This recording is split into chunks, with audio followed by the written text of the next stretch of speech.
പ്രിയപ്പെട്ടവരെ, income tax സ്വന്തമായി തന്നെ ഫയൽ ചെയ്യുന്നതിനും നമുക്കാവശ്യമുള്ള രേഖകൾ ഇൻകം ടാക്സ് സൈറ്റിൽ നിന്നും എടുക്കുന്നതിനും വേണ്ടി ഇൻകം ടാക്സിൻ്റെ സൈറ്റിൽ സ്വന്തമായി രജിസ്റ്റർ ചെയ്യേണ്ടതുണ്ട്. എങ്ങനെ ഇൻകം ടാക്സ് സൈറ്റിൽ രജിസ്റ്റർ ചെയ്യാം എന്നതാണ് ഇന്നത്തെ വീഡിയോ.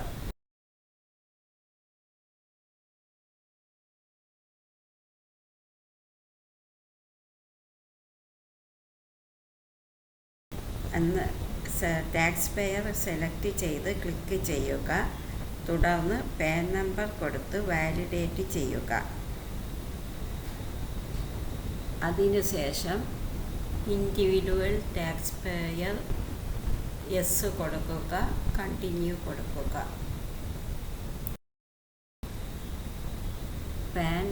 പാൻ കാർഡിൽ ഉള്ളതുപോലെ തന്നെ പേരും ഡേറ്റ് ഓഫ് ബർത്തും എല്ലാം കറക്റ്റ് ചെയ്ത് കൊടുക്കുക.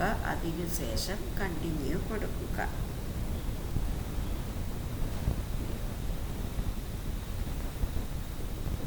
ഇപ്പോൾ ഗെറ്റ് സ്റ്റാർട്ടഡ് എന്ന ആ ഒരു ബോക്സ് പച്ച ടിക്ക് ബട്ടൺ വീണു. ഇനി ഡീറ്റെയിൽസ് ആണ് ഫിൽ ചെയ്യേണ്ടത്. ഇവിടെ കോണ്ടാക്റ്റ് നമ്പർ, അതേപോലെ ഇമെയിൽ അഡ്രസ്സ്, പോസ്റ്റൽ അഡ്രസ്സ് എന്നിവ കറക്റ്റിന് കൊടുക്കുക. പാൻ കാർഡിൽ കൊടുത്തിട്ടുള്ള ഫോൺ നമ്പരും ഇമെയിൽ ഐ ഡിയും പോസ്റ്റൽ അഡ്രസ്സും തന്നെയാവാൻ വേണ്ടി ശ്രദ്ധിക്കുക.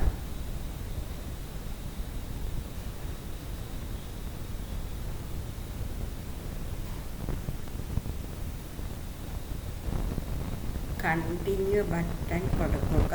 അപ്പോൾ നിങ്ങളുടെ ഫോണിൽ ഒരു OTP വരും. ആ OTP ഇവിടെ എൻ്റർ ചെയ്യുക. മൊബൈലിൽ വന്ന OTP മൊബൈൽ OTP ആയി എൻ്റർ ചെയ്യുക. ഇമെയിലിൽ വന്ന OTP ഇമെയിൽ OTP ആയിട്ട് എൻ്റർ ചെയ്യുക.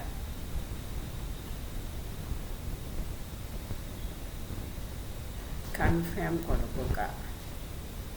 ഇപ്പോൾ വെരിഫൈ ചെയ്തു കഴിഞ്ഞു. രജിസ്ട്രേഷൻ വെരിഫിക്കേഷൻ നടന്നു കഴിഞ്ഞു. ഇനി അടുത്തത് അക്കൗണ്ടൻറ്റിന് ഈ ഇൻകം ടാക്സ് സൈറ്റിൻ്റെ അക്കൗണ്ടിലേക്കുള്ള പാസ്വേഡാണ് കൊടുക്കേണ്ടത്. അത് 8 മുതൽ 15 ക്യാരക്ടർ വരെ വരുന്ന ലെറ്റർ വേണം കൊടുക്കാൻ. ക്യാപിറ്റൽ ലെറ്റർ ഉണ്ടായിരിക്കണം, സ്മാൾ ലെറ്റർ ഉണ്ടായിരിക്കണം, സ്പെസിഫിക് ആയിട്ടുള്ള ചിഹ്നങ്ങൾ വേണം, നമ്പർ വേണം. ഇവയെല്ലാം കലർന്നിട്ടുള്ള ഒരു പാസ്വേഡ് സെലക്ട് ചെയ്ത് കൊടുക്കുക. നിങ്ങളിവിടെ കൊടുക്കുന്ന പാസ്വേഡ് സൂക്ഷിച്ച് കുറിച്ച് വയ്ക്കുക, മറന്നു പോകരുത്. അതേപോലെ കൺഫേം പാസ്വേഡും കൊടുക്കുക.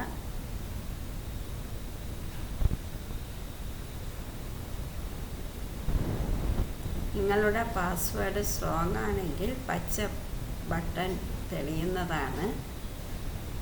ഒരിക്കൽ കൂടി പാസ്വേഡ് റീ എൻ്റർ ചെയ്യുക.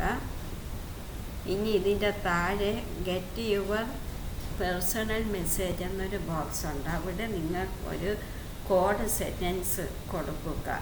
ഇത് ഫർഗറ്റ് പാസ്വേഡ് കൊടുക്കുന്ന ടൈമിൽ ഈ കോഡ് മെസ്സേജാണ് അവിടെ യൂസ് ചെയ്യേണ്ടി വരുന്നത്.